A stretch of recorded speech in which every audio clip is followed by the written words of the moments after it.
move sasa hivi. Yaani sio tena DJ Fest kutoka Njombe. Sasa hivi ni Dar es Salaam ndo tunaishi, huko tunakuja kwa ajili ya gig.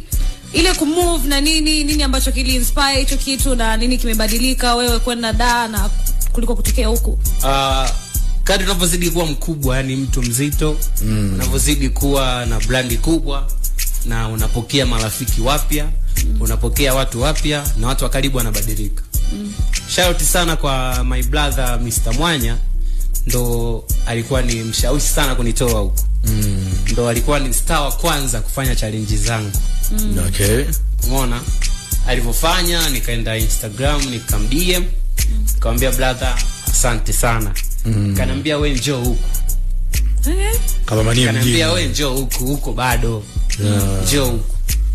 Nikaenda kule, nikaanza kuishi. Unajua ukienda kwa mara ya kwanza, lazima maisha kidogo yawe Nikutikifu. Hivi na hivi. Hapo wakati huo nilikuwa sina vifaa.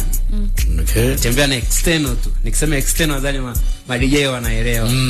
Au unaweza ngasema flash. Unaona? Nikaso pia hivyo wakati kule account yangu inazidi kukua ya TikTok, ndo kazi zinazidi kuja. Nikapiga kazi kadhaa, nikapata eneo. Hapo mwanzo kabla kwenda nikawa naishi kwa mjomba.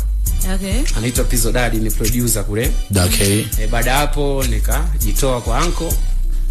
Then kwa sababu na mtoto kakua. Sema sasa hivi bwana, naweza nikajipangia nyumba yangu fulani, nyama.